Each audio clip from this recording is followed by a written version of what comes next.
Welcome. തഹമനാണ് molecular ബയോളജിയിൽ നമ്മുടെ ഈ video gene expression regulation and operon കൺസെപ്റ്റിനെ പറ്റിയാണ്. So regulation of gene expression in പ്രോകാരിയോട്സിൽ എങ്ങനെയാണ് എന്നുള്ളതാണ് നമ്മൾ പറയുന്നത്. So operon concept. സോ അപ്പം നമ്മൾക്ക് പറയേണ്ടത് ഒന്ന്, നേച്ചർ ഓഫ് ജീൻ എക്സ്പ്രഷൻ, എങ്ങനെയാണ് ജീൻ എക്സ്പ്രസ് ചെയ്യുന്നത് എന്ന് പറയണം. രണ്ട്, ഡിഫറെന്റ് മോഡൽസ്, അതിന്റെ നമുക്ക് ഓപ്പറോൺ മോഡൽസ് എന്ന് നമുക്ക് വിളിക്കാം. മൂന്നാമത്തത് ഇൻഡ്യൂസിബിൾ ആൻഡ് ഓൾസോ റിപ്രസിബിൾ സിസ്റ്റംസ് എന്താണ് എന്നുള്ളത് നമുക്ക് പറയാം. സോ നമ്മൾ എല്ലാം പറയുന്നത് പ്രോകാരിയോട്സിലാണ് ആൻഡ് അധികവും നമ്മൾ ഈക്കോളൈ ബേസ്ഡ് ആണ് പറയുന്നത്. പക്ഷെ നമ്മൾ ഇവിടെ മൊത്തം പറയുന്നത് ജനറലൈസ്ഡ്. ഇതൊന്ന് മനസ്സിലാക്കി വെച്ച് കഴിഞ്ഞാൽ നമുക്ക് ലാക്ക് ഓപ്പറോൺ ആയാലും ട്രിപ്പ് ഓപ്പറോൺ ആയാലും വേറെ എന്ത് ഓപ്പറോൺ ആയാലും നമുക്ക് എളുപ്പത്തിൽ പറയാൻ പറ്റും. സോ ഒരു പ്രോകാരിയോട്സ് അവയുടെ സർക്കുലാർ DNA, അകത്ത് സർക്കുലാർ DNA ആണ്. സർക്കുലാർ DNA ഒരുപാട് ജീൻസ് ഉണ്ട്, 4000-ലധികം ജീൻ ഉണ്ട്. ഈ കോളയിൽ 4200 പ്ലസ് ഉണ്ട്. ആൻഡ് ഈ എല്ലാ ജീനും എക്സ്പ്രസ് ചെയ്യും. ജീൻ എക്സ്പ്രസ് ചെയ്യാന്ന് വെച്ചാൽ ഇപ്പോൾ ഞാൻ DNA ഇങ്ങനെ വരച്ചാൽ, ഡബിൾ സ്റ്റാൻഡേർഡ് DNA വരച്ചാൽ ഇതൊരു ജീനാണെന്ന് വിചാരിക്കുക. Suppose this gene protein coding gene എന്നാണ്. ഇതിൽ നിന്നൊരു പ്രോട്ടീൻ ഉണ്ടാക്കണം. സോ അപ്പോൾ ആദ്യം ദിസ് വിൽ ബി ട്രാൻസ്ക്രൈബ്ഡ്, അല്ലെ ട്രാൻസ്ക്രിപ്ഷൻ എന്നാണ് വിളിക്കുക. ട്രാൻസ്ക്രിപ്ഷൻ പ്രോസസ് വഴി ഒരു mRNA ഉണ്ടാക്കിയെടുക്കും. ആദ്യം ഒരു mRNA ഉണ്ടാക്കിയെടുക്കുക. ആൻഡ് ഇതിൽ നിന്ന് ട്രാൻസ്ലേഷൻ എന്ന് പറയുന്ന പ്രോസസ് വഴി അതിൽ നിന്ന് ഒരു പ്രോട്ടീൻ ഉണ്ടാക്കിയെടുക്കുക. So this is A protein. So ഒരു ജീനിൽ നിന്ന് ഒരു പ്രോട്ടീൻ ഉണ്ടാക്കുന്നതിനാണ് നമ്മൾ ജീൻ എക്സ്പ്രഷൻ എന്ന് പറയുക. So this is the central dogma of molecular biology ആണ്. അപ്പോൾ നമ്മൾ പറഞ്ഞു 4000-ലധികം ജീൻ ഉണ്ട്. ഈ ജീനുകൾ എല്ലാം റെഗുലേറ്റഡ് ആണോ എന്ന് ചോദിച്ചു കഴിഞ്ഞാൽ അല്ല. മിക്കവാറും ജീൻസ് ആർ കോൺസ്റ്റിറ്റ്യൂട്ടീവ് ജീൻസ് ആണ്. Constitutive genes or house keeping genes എന്ന് നമുക്ക് അവയെ വിളിക്കാം. ഇത് എപ്പോഴും എക്സ്പ്രസ് ചെയ്തുകൊണ്ടിരിക്കുകയാണ്. ഉദാഹരണത്തിന് cellular respiration or glycolysis process ആലോചിച്ചാൽ, ഗ്ലൈക്കോളൈസിസിനകത്ത് ഗ്ലൂക്കോസിനെ ഗ്ലൂക്കോസ് 6-ഫോസ്ഫേറ്റ് ആക്കുന്നത് ഹെക്സോകൈനേസ് ആണ്. സോ ഈ പ്രോട്ടീൻ ഹെക്സോകൈനേസ് ആണെങ്കിൽ ഇത് സ്ഥിരം ഉണ്ടായിക്കൊണ്ടിരിക്കുകയാണ്, എപ്പോഴും ഉണ്ടായിക്കൊണ്ടേയിരിക്കും. ഇതിൽ നമ്മൾ ഈ പറയുന്ന റെഗുലേഷൻ ഇല്ല. പക്ഷെ ചില ജീനുകൾ they are undergoing regulated expression ആണ്. Regulated expression മോഡിലാണുള്ളത്.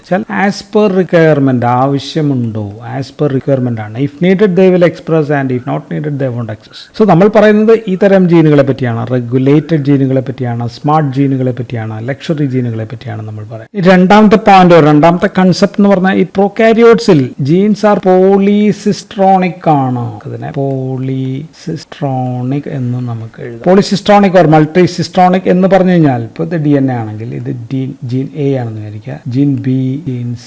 ഇതിനെ നമ്മൾ സ്ട്രക്ചറൽ ജീൻസ് എന്നാണ് നമ്മൾ സ്ട്രക്ചറൽ ജീൻസ്. സോ ഇതെല്ലാം ഒരുമിച്ചാണ് എക്സ്പ്രസ് ചെയ്യുക. mRNA ഉണ്ടാക്കുമ്പോൾ ഇതെല്ലാം ഒരുമിച്ചാണ് ഉണ്ടാകുക. ഇത്രയും ഭാഗം ഈ പ്രോട്ടീൻ്റെ ആയിരിക്കും, ഇത്രയും ഇതിൻ്റെ ഇങ്ങനെ ആയിരിക്കും. ആൻഡ് ഇതിൽ നിന്ന് നമുക്ക് 3 പ്രോട്ടീൻ ആയിരിക്കും കിട്ടുക. Protein A, protein B, protein C, ഇങ്ങനെ 3 പ്രോട്ടീൻ ആയിരിക്കും. പക്ഷേ ഇതിനെ നിയന്ത്രിക്കാൻ ഇതിൻ്റെ മുന്നിൽ ഒരു പ്രൊമോട്ടർ റീജിയൻ മാത്രമായിരിക്കും ഉണ്ടാകുക. Promoter region is 1. So a single promoter region for multiple gene, അതിനെയാണ് നമ്മൾ എന്ന് വിളിക്കുക പോളിസിസ്ട്രോണിക് എന്ന് വിളിക്കും. ഒരു കാര്യം കൂടി മനസ്സിലാക്കുക, ഇതിൽ നിന്നുണ്ടാക്കുന്ന ഈ പ്രോഡക്ട്സ് ഈക്വൽ എമൗണ്ട് ആയിരിക്കും എന്ന് വിചാരിക്കരുത്. ഇവിടം വരെ ഈക്വൽ ആയിരിക്കും. കാരണം എന്ന് വെച്ചാൽ ഇത് ട്രാൻസ്ക്രിപ്ഷൻ പ്രോസസ്. പിന്നെ നടക്കുന്നത് ട്രാൻസ്ലേഷൻ നടക്കുന്നത് റൈബോസോമിൽ വെച്ചിട്ടാണ്. സോ ഡിഫറെന്റ് റൈബോസോം ആയിരിക്കാം ഇത് കട്ട് ചെയ്യുന്നത്. സോ അതുകൊണ്ട് ചിലപ്പോൾ ഈ പ്രോട്ടീൻ കൂടുതലായിരിക്കാം, ഇത് ചിലപ്പോൾ ഏറ്റവും കുറവായിരിക്കാം എന്ന് കൂടി ഒന്ന് മനസ്സിലാക്കി വെച്ചേക്കാം. ഇനി അടുത്ത പോയിന്റ്, ഈ ജീൻ എക്സ്പ്രഷൻ റെഗുലേറ്റ് ചെയ്യാൻ നമുക്ക് 2 സ്റ്റേജിൽ വെച്ച് ചെയ്യാം. ഒന്ന് ഇവിടെ വെച്ച് ചെയ്യാം, ഫസ്റ്റ് സ്റ്റെപ്പിൽ ട്രാൻസ്ക്രിപ്ഷൻ ലെവലിൽ വെച്ച് ചെയ്യാം, mRNA ഉണ്ടാകുന്നത് വരെ. രണ്ടാമത് നമുക്ക് ട്രാൻസ്ലേഷൻ പ്രോസസ്സിൽ വെച്ചിട്ടും ചെയ്യാം, അല്ലെ. mRNA ഉണ്ടായി അതിൽ നിന്ന് പ്രോട്ടീൻ ഉണ്ടാകുന്ന അവിടെ വെച്ചിട്ടും നമുക്ക് കൺട്രോൾ ചെയ്യാനായിട്ട് പറ്റും. നമുക്ക് അൾട്ടിമേറ്റ്ലി ഉണ്ടാകുന്ന പ്രോട്ടീന്റെ എമൗണ്ട് ആണ് നമ്മൾ നോക്കുക. പക്ഷേ ഏതായിരിക്കും കൂടുതൽ എഫക്റ്റീവ് ഓർ ലെസ് എനർജി ചിലവാകുന്നത്? ആദ്യത്തെ സ്റ്റെപ്പിലാണ്. കാരണം ഇത്ര ഉണ്ടാക്കിയിട്ട് പിന്നെ കട്ട് ചെയ്യുന്നതിനേക്കാൾ നല്ലത് ഇവിടെ തന്നെ വെച്ച് കൺട്രോൾ ചെയ്യുന്നതായിരിക്കാം. So first point is in prokaryotes gene regulation is at the level of transcriptional ലെവലിലാണ് സംഭവങ്ങൾ നടക്കുന്നത്. ഇനി ഈ ട്രാൻസ്ക്രിപ്ഷൻ കൺട്രോൾ ചെയ്യാൻ തന്നെ നമുക്ക് 2 മെക്കാനിസംസ് നമുക്ക് ഉപയോഗിക്കാം. 2 മാർഗങ്ങളുണ്ട്. ഒന്ന്, നമ്മൾ ഇവിടുന്ന് വേറൊരു mRNA, നോൺ കോഡിംഗ് mRNA ഉണ്ടാക്കി അതിനെ കൊണ്ടുപോയി ഇവിടെ വെച്ച് പിടിപ്പിച്ചാൽ ഇതിനെ ബ്ലോക്ക് ചെയ്യാമല്ലോ. അങ്ങനെ വേണമെങ്കിൽ ചെയ്യാം. സോ ദിറ്റ് ഈസ് റെഗുലേറ്ററി mRNA ഉണ്ടാക്കിയിട്ട് ചെയ്യാം. രണ്ടാമത്തത്, ഇതിൽ നിന്ന് നമുക്കൊരു പ്രോട്ടീൻ ഉണ്ടാക്കാം. അതിനെ നമുക്ക് റെഗുലേറ്ററി പ്രോട്ടീൻ എന്ന് വിളിക്കാം. ഈ റെഗുലേറ്ററി പ്രോട്ടീൻ ഉണ്ടാക്കി ഇതിനെ കൊണ്ടുപോയി നമുക്ക് ഈ പ്രൊമോട്ടറിന്റെ ഇവിടെ ഒരു ഓപ്പറേറ്റർ എന്നൊക്കെ പറഞ്ഞ ഭാഗത്ത് വേണമെങ്കിൽ നമുക്ക് പിടിപ്പിക്കാം, അല്ലെങ്കിൽ സംതിങ് വിച്ച് ക്യാൻ ഇൻക്രീസ് പ്രൊമോട്ടറിന്റെ ആക്ടിവിറ്റി കൂട്ടാം, അല്ലെങ്കിൽ പ്രൊമോട്ടറിന്റെ ആക്ടിവിറ്റി കുറയ്ക്കാം. പക്ഷെ നമ്മളിപ്പോ ഒരു കാര്യം മനസ്സിലാക്കി വെക്കേണ്ടത്, ഒരു ജീൻ എപ്പോഴും it is been undergoing A constant level, ഒരു ചെറിയ ലെവൽ, അതിനെ നമ്മൾ ബേസൽ ലെവൽ ഓഫ് എക്സ്പ്രഷൻ ഉണ്ടാകും, അല്ലെങ്കിൽ ബേസൽ എക്സ്പ്രഷൻ ലെവൽ എന്ന് നമുക്ക് എഴുതാം. അങ്ങനെ ഉണ്ടായിക്കൊണ്ടിരിക്കും. ഒരിക്കലും ഇത് ഫുള്ളായിട്ട് കംപ്ലീറ്റ് ആയിട്ട് ഒട്ടും ഉണ്ടാക്കാത്ത അവസ്ഥ. നമ്മൾ ചിലപ്പോഴെങ്കിലും ലാക്ക് ഓപ്പറോൺ ഓഫ് എന്നൊക്കെ നമ്മൾ പറയുമ്പോൾ of means doesn't mean it is completely അല്ല, ബേസൽ ലെവലിൽ ഉണ്ട്. അതിൽ കൂടുതലോ അതിൽ കുറവോ അല്ല എന്നാണ് നമ്മൾ മനസ്സിലാക്കി വെക്കുക. സോ നമ്മുടെ റെഗുലേറ്ററി പ്രോട്ടീന് നമ്മുടെ സ്ട്രക്ചറൽ പ്രോട്ടീന്റെ റെഗുലേറ്റഡ് ജീന്റെ എക്സ്പ്രഷൻ വർദ്ധിപ്പിക്കാന്ന് പറഞ്ഞു, അല്ലെങ്കിൽ കുറയ്ക്കാന്ന് പറഞ്ഞു, രണ്ടും ചെയ്യാം. So this called as positive regulation എന്ന് വിളിക്കാമല്ലോ. കൂടുതലാക്കുകയാണെങ്കിൽ പോസിറ്റീവ് റെഗുലേഷൻ എന്ന് വിളിക്കാം, കുറവാണെങ്കിൽ നെഗറ്റീവ് റെഗുലേഷൻ എന്ന് വിളിക്കും. സോ പോസിറ്റീവ് റെഗുലേറ്റേഴ്സിനെ നമുക്ക് ആക്ടിവേറ്റേഴ്സ് എന്ന് പേരിട്ടാലോ, നെഗറ്റീവ് റെഗുലേറ്റേഴ്സിനെ നമുക്ക് റിപ്രസേഴ്സ് എന്നും പേരിടാം. ഇനി ഈ ഭാഗം പറയുമ്പോൾ നമ്മൾ കേട്ടേക്കാവുന്ന ഒരു വാക്കാണ് സിസ് ആൻഡ് ട്രാൻസ്. സിസ് എന്നും ട്രാൻസ് എന്നൊക്കെ കേട്ട് കഴിഞ്ഞാൽ സിസ് റെഗുലേറ്റേഴ്സ് എന്ന് വെച്ചാൽ ഇപ്പൊ ഇതാണ് ആ ജീൻ എക്സ്പ്രഷന്റെ റെഗുലേറ്ററി പ്രോട്ടീൻ ഉണ്ടാക്കുന്ന ആ യൂണിറ്റ് എങ്കിൽ ആ യൂണിറ്റിന് തൊട്ടടുത്ത് തന്നെ ആയിരിക്കും സിസ് ഉണ്ടാക്കുന്ന സ്ഥലം. ട്രാൻസ് ആണെങ്കിൽ ഇത് മറ്റൊരു ഭാഗത്താണ്, ഇവിടെ നിന്നാണ് ദൂരെ, അവിടെ ആയിരിക്കും ഉണ്ടാക്കുക, മറ്റൊരു ഭാഗത്തായിരിക്കും. സോ നമ്മൾ പറഞ്ഞത് റെഗുലേഷൻ ഓഫ് ജീൻ എക്സ്പ്രഷന് റെഗുലേറ്ററി പ്രോട്ടീൻസ് വേണം എന്നാണ്. ആൻഡ് ഇവയ്ക്ക് either it can be activators ആകാം, അല്ലെങ്കിൽ റിപ്രസേഴ്സ് ആകാം എന്നാണ്. ആൻഡ് ഇത് നമ്മുടെ ജീൻ സ്ട്രക്ചറൽ ജീനിന്റെ ഇങ്ങോട്ടേക്ക് ഈ സ്ഥലത്തേക്ക് പോകുന്നതിനെ നമ്മൾ എന്താ വിളിക്കുക, അപ്സ്ട്രീം എന്നാണ് പറയുക. അപ്സ്ട്രീം ഭാഗത്തായിരിക്കും എന്തുള്ളത്, റെഗുലേറ്ററി പ്രോട്ടീൻസ് ഉണ്ടാക്കുന്ന സ്ഥലം ഉണ്ടാകും. സോ ഇത് മൊത്തം ചേർന്നാൽ അതിനെയാണ് നമുക്ക് ഓപ്പറോൺ എന്ന് വിളിക്കുന്നത്. So operon is a unit of gene expression and regulation. Gene expression and റെഗുലേഷന്റെ ആ യൂണിറ്റിനെയാണ് നമുക്ക് ഓപ്പറോൺ എന്ന് വിളിക്കുക. സോ അപ്പൊ നമ്മൾ കമ്പോണൻസ് എന്തൊക്കെയാണ്, ഇപ്പോൾ ഒരു DNA വരച്ചു കഴിഞ്ഞാൽ ഇതൊരു സ്ട്രക്ചറൽ ജീൻ ABC ആണെന്ന് വിചാരിക്കുക. അത് നമുക്ക് ഇതിനകത്ത് എക്സ്പ്രസ് ചെയ്യേണ്ട ജീനുകളാണ്. ദെൻ നോർമലി RNA പോളിമറൈസ് വന്ന് ഒട്ടിച്ചേരുന്ന ഭാഗമുണ്ട്, അതിന് നമുക്ക് പ്രൊമോട്ടർ റീജിയൻ എന്ന് വിളിക്കാം. സോ പ്രൊമോട്ടർ റീജിയൻ ഉണ്ട്. സ്പെസിഫിക് സീക്വൻസിൽ വരുന്നതായിരിക്കും RNA പോളിമറൈസ് ഒക്കെ ഒന്ന് ഒട്ടിച്ചേരുക. ആൻഡ് ഇതിന്റെ ഫംഗ്ഷനെ ഓൾട്ടർ ചെയ്യാനായിട്ട് റെഗുലേറ്ററി പ്രോട്ടീൻസ് ഒട്ടിച്ചേരുന്ന ഒരു സ്ഥലം, അതിനെ നമുക്ക് ഓപ്പറേറ്റർ റീജിയൻ എന്ന് വിളിക്കാം. ആൻഡ് ഇത് കൃത്യം ഇവിടെ ആയിരിക്കണം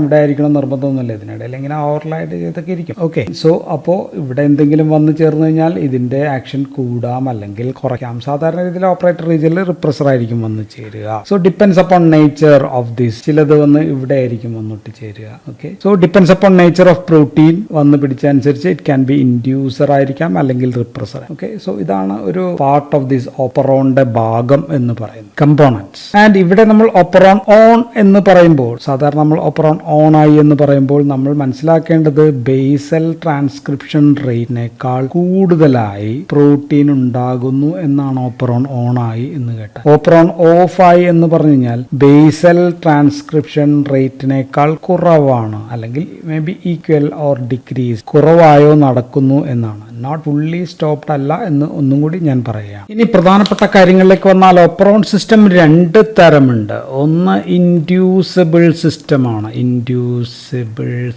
ഉണ്ട്. രണ്ടാമത്തത് റിപ്രസിബിൾ സിസ്റ്റം. ഇങ്ങനെ രണ്ടാക്കാം നമുക്ക്. ഇൻഡ്യൂസിബിൾ സിസ്റ്റം ഓപ്പറേറ്റ് ചെയ്യുന്നത് കാറ്റബോളിക് പ്രോസസ്സിലാണ്, കാറ്റബോളിക് പ്രോസസ്സിലാണ് എന്ന് പറഞ്ഞാൽ operon is activated, operon activated ആവുന്നു എപ്പോഴാണ് കാറ്റബോളിസം ഇൻക്രീസ് ചെയ്യാൻ, കാറ്റബോളിക് പ്രോസസ് ഇൻക്രീസ് ചെയ്യാനാണ്. ഉദാഹരണം lac operon is an inducible operon system. Lactose present ആണെങ്കിൽ ലാക്ടോസിനെ അതിനെ മെറ്റബോളൈസ് ചെയ്യണം.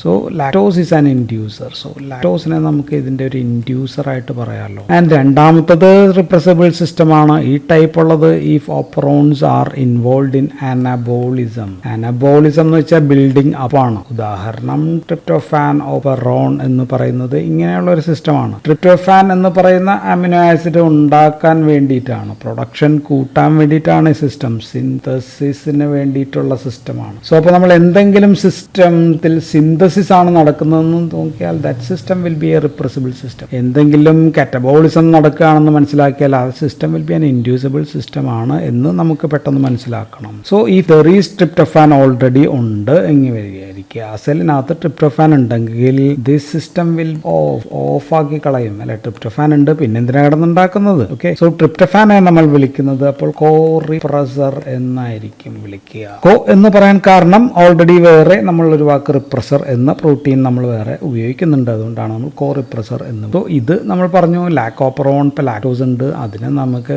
ഗ്ലൂക്കോസും ഗാലക്ടോസും ആക്കി മാറ്റി എനർജി ഉണ്ടാക്കി എടുക്കണം. അപ്പോൾ ലാക്ടോസ് ഉണ്ടെങ്കിൽ ഇൻഡ്യൂസിബിൾ സിസ്റ്റമാണ്. സോ ഞാനീ പറഞ്ഞ ഇത്രയും ഭാഗം മിക്കവാറും എല്ലാവർക്കും പെട്ടെന്ന് തന്നെ പിടികിട്ടാൻ ചാൻസ് ഉണ്ട്. പക്ഷേ ഇതിന്റെ റെഗുലേഷൻ വരുമ്പോൾ അതങ്ങോട്ട് പെട്ടെന്ന് മനസ്സിലാവണമെന്നില്ല. അപ്പോൾ ഒന്ന് വളരെ ശ്രദ്ധിച്ച് മനസ്സിലാക്കേണ്ടത്. അപ്പോൾ നമ്മൾ ഇനി മനസ്സിലാക്കേണ്ടത് രണ്ട് സിസ്റ്റത്തിലും, ഇൻഡ്യൂസിബിൾ സിസ്റ്റത്തിലായാലും റിപ്രസിബിൾ സിസ്റ്റത്തിലായാലും, രണ്ടിലും there can be positive and negative regulation. ഇവിടെയും പോസിറ്റീവ് റെഗുലേഷൻ ഉണ്ടാകാം, ഇവിടെയും negative regulation and positive regulation രണ്ടും സാധ്യമാണ് എന്നുള്ളതാണ്. Both are possible. So positive regulation in inducible system എന്ന് പറഞ്ഞാൽ ഇതിലുണ്ടാകുന്ന ആ റെഗുലേറ്ററി പ്രോട്ടീൻ എന്ന് പറയുന്നത് ഇതൊരു ജീൻ ആക്ടിവേറ്റർ ആയിരിക്കും. So if the gene produced is an activator, that is a positive regulator ആയിരിക്കും. ആൻഡ് നെഗറ്റീവ് റെഗുലേഷൻ ആണെങ്കിൽ അവിടെ ഉണ്ടായ റെഗുലേറ്ററി പ്രോട്ടീൻ എന്ന് പറയുന്നത് ഒരു റിപ്രസർ ആയിരിക്കും, റിപ്രസർ ടൈപ്പ് പ്രോട്ടീൻ ആയിരിക്കും. ഉദാഹരണത്തിന് ലാക്കോപ്പറോണിലെ ഈ രണ്ട് system is an inducible system ആണ് എന്ന് നമ്മൾ പറഞ്ഞു. With both positive and negative regulation സാധ്യമാണ്. തിരിച്ച് റിപ്രസിബിൾ സിസ്റ്റത്തിലും ഇത് സാധ്യമാണ് എന്ന് നമ്മൾ പറഞ്ഞു. പക്ഷേ ട്രിപ്റ്റോഫാനിൽ നെഗറ്റീവ് റെഗുലേഷൻ മാത്രമേ ഉള്ളൂ എന്നും നമ്മൾ മനസ്സിലാക്കി. മറ്റേതെങ്കിലും സിസ്റ്റത്തിൽ ഇറ്റ് ക്യാൻ ബി രണ്ടും സാധ്യമായിരിക്കാം, പറ്റിയേക്കാം. അപ്പൊ നമുക്ക് ഇൻഡ്യൂസിബിൾ സിസ്റ്റത്തിലെ ഫസ്റ്റ് നമ്മൾ ഇൻഡ്യൂസിബിൾ സിസ്റ്റത്തിലെ നമ്മൾ നെഗറ്റീവ് റെഗുലേഷൻ എങ്ങനെയായിരിക്കും എന്നാണ് നമ്മൾ പറയാം. സോ ഇവിടെ റെഗുലേറ്ററി ജീനിൽ നിന്ന് ഉണ്ടാവുന്നത് റിപ്രസർ ആണ്. So this is repressor, regulatory protein is repressor and this repressor is active ഫോമിൽ ആണ് ഉള്ളത്. സോ ആക്റ്റീവ് ഫോമിലാണ് റിപ്രസർ ഉള്ളത്. റിപ്രസർ ആക്റ്റീവ് ആകുമ്പോൾ ഇത് എന്ത് ചെയ്യും? And this can go and bind to the operator region. Operator റീജിയനിൽ പോയി ഒട്ടിച്ചേർന്നാൽ ട്രാൻസ്ക്രിപ്ഷൻ പ്രോസസ് നടക്കൂ. ഇവിടെ ആർഎൻഎ പോളിമറേസിന് ഇങ്ങോട്ടേക്ക് പോകാൻ പറ്റുമോ? ഇല്ല. So this transcription process is of ആണെന്ന് വെച്ചാൽ ബിലോ ദ ബേസൽ ട്രാൻസ്ക്രിപ്ഷൻ എന്നാണ് മനസ്സിലാക്കി വെക്കേണ്ടത്. ഉണ്ടാവുന്നത് കുറവായിരിക്കും. അപ്പൊ ഇതിനെ നമുക്ക് ഓൺ ചെയ്യണമെങ്കിൽ എന്ത് ചെയ്യാം? ഓൺ ചെയ്യണമെങ്കിൽ നമ്മൾ പറഞ്ഞു ഈ റിപ്രസർ ഈസ് ആക്റ്റീവ് ആണെന്ന് പറഞ്ഞു. റിപ്രസർ ആക്റ്റീവ് ആവുന്നതിനെ നമുക്ക് റിപ്രസറിനെ ഇനാക്റ്റീവ് ആക്കിയാലോ? സം എക്സ്റ്റേണൽ മോളിക്യൂൾ, അതിനെ നമുക്ക് ഇൻഡ്യൂസർ എന്ന് വിളിക്കും. സോ ഇൻഡ്യൂസർ വെച്ചിട്ട് നമ്മൾ എന്ത് ചെയ്യുന്നു? റിപ്രസറിനെ ആക്റ്റീവ് ഫോമിനെ ഇനാക്റ്റീവ് ഫോം ഇവിടെ പോയി പൊട്ടിച്ചേരൂ? ഇല്ല. This cannot bind here. ഇവിടെ ബൈൻഡ് ചെയ്തില്ലെങ്കിലോ ദിസ് വിൽ ബിക്കം ഓൺ ആകുന്നു. സോ ഇനാക്റ്റീവ് ആയ റിപ്രസർ ഓപ്പറേറ്ററിൽ ഒട്ടിച്ചേരില്ല. ആർഎൻഎ പോളിമറൈസ് പ്രൊമോട്ടറിൽ നിന്ന് ട്രാൻസ്ക്രിപ്ഷൻ ഇങ്ങോട്ടേക്ക് പോകും. സോ ഇതിന് ഇങ്ങോട്ടേക്ക് പോകുക. So in an inducible system with negative regulation the repressor protein will be in active form. If an inducer makes this repressor inactive ആക്കിയാൽ so the normal process will be carried out. Of അതിൽ നിന്ന് ഓണിലേക്ക് മാറും. ഇനി inducible സിസ്റ്റത്തിലെ നമ്മൾ positive regulation എങ്ങനെയാണ് എന്ന് നോക്കിയാൽ ഇവിടെ റെഗുലേറ്ററി ജീൻ ഇങ്ങോട്ടേക്ക് വരികയാണെങ്കിൽ റെഗുലേറ്ററി ജീനിൽ നിന്ന് ഒരു റെഗുലേറ്ററി പ്രോട്ടീൻ ഉണ്ടാകുന്നു. അതിന് നമ്മൾ ആക്ടിവേറ്റർ ആണ്, പോസിറ്റീവ് മോഡുലേഷൻ ആണ്. പോസിറ്റീവ് റെഗുലേഷൻ ആകുമ്പോൾ ആക്ടിവേറ്റർ ആണ് ഉണ്ടാവുക. And this activator is in inactive ഫോമിലാണ് ഉണ്ടാവുക എന്നാണ് നമ്മൾ മനസ്സിലാക്കി. അപ്പോൾ ഇതിനെ ഇവിടെ പോയി ഒട്ടിച്ചേരാൻ പറ്റുമോ? ഇത് ഇവിടെ അല്ല പിടിക്കുക. സാധാരണ പ്രൊമോട്ടർ റീജിയനിലും അവിടെ ആർഎൻഎ പോളിമറൈസിലൊക്കെ ആയിരിക്കും ഒട്ടിച്ചേരുക. ഇതോടെ ഒട്ടിച്ചേരാൻ പറ്റുമോ? പറ്റില്ല. സോ അപ്പോൾ transcription rate will be normal ആയിരിക്കും അല്ലെ. ഇവിടെ ഒന്നും ഒട്ടിച്ചേരുന്നില്ലെങ്കിൽ ഇതിങ്ങനെ സാധാരണ എന്താണോ നടക്കേണ്ടത് അത് നടക്കും. അപ്പോൾ നമ്മൾ ഈ ഇനാക്റ്റീവ് ഫോമിനെ,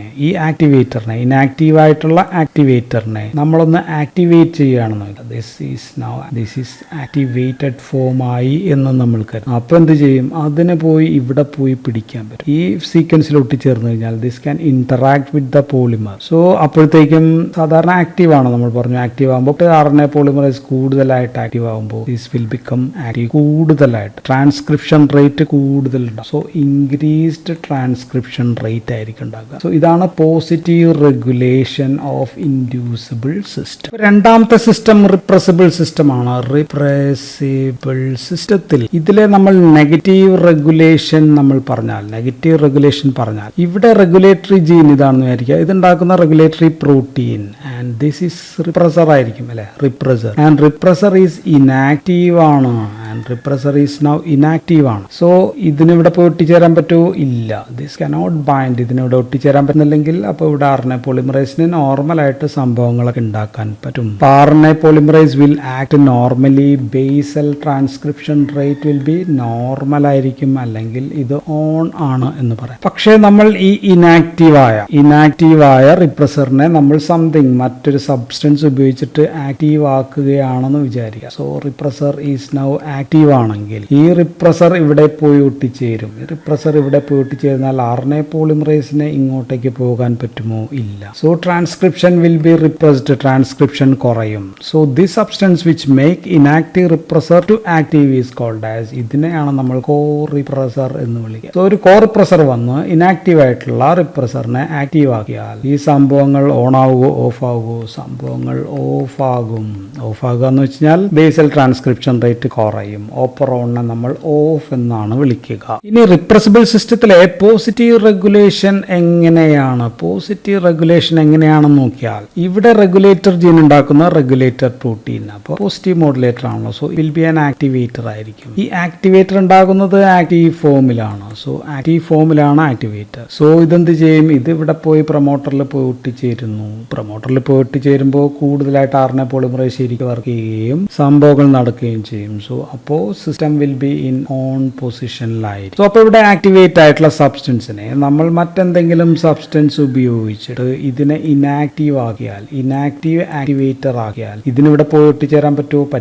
പറ്റില്ലെങ്കിൽ അപ്പോൾ നോർമൽ ആയിട്ടുള്ള പ്രോസസ് മാത്രമേ നടക്കൂ. Okay, transcription will be off ആയെന്ന് നമ്മൾ പറയാം. അപ്പോൾ നമുക്ക് ഓഫ് ആണെന്ന് പറയാം. So normal basal transcription rate മാത്രമായിരിക്കും നടക്കുക. സോ അപ്പോൾ നമ്മൾ മനസ്സിലാക്കി വെക്കേണ്ടത് എന്താ? In catabolism example lac operon. അത് ഇൻഡ്യൂസിബിൾ സിസ്റ്റം ആയിരിക്കും. ഇൻഡ്യൂസിബിൾ സിസ്റ്റം എന്ന് പറയുമ്പോൾ ഇതല്ല, ഇത് റിപ്രസിബിൾ സിസ്റ്റം ആണ്. മറ്റേ നേരത്തെ പറഞ്ഞ പടത്തിലെ കാര്യങ്ങളായിരിക്കും. അവിടെ നമ്മൾ ചില ആൾക്കാർ ലാക്ടോസ് അല്ലെങ്കിൽ സൈക്ലിക് AMP ഇങ്ങനെയൊക്കെയുള്ള സംഭവങ്ങൾ, ഗ്ലൂക്കോസ് ഇങ്ങനെയൊക്കെ ചേർത്ത് കൊടുത്തു കഴിയുമ്പോഴത്തേക്കും സംഭവം നമുക്ക് ക്ലിയർ ആയിട്ട് കിട്ടും. സിന്തസിസ് റിയാക്ഷൻ ആണെങ്കിലോ ഇത് സിന്തസിസ് റിയാക്ഷൻ ആണ്. സിന്തസിസ് റിയാക്ഷൻ റിപ്രസിബിൾ സിസ്റ്റത്തിന് എക്സാമ്പിൾ ആയിരിക്കും. ഉദാഹരണത്തിന് ട്രിപ്പോപ്പറോൺ. അപ്പോൾ നമുക്ക് അടുത്ത വീഡിയോകളിലായിട്ട് നമുക്ക് ലാക്കോപ്പറോൺ, ട്രിപ്പോപ്പറോൺ ഒക്കെ പറയാം. So that's all in this video. Thank you for watching.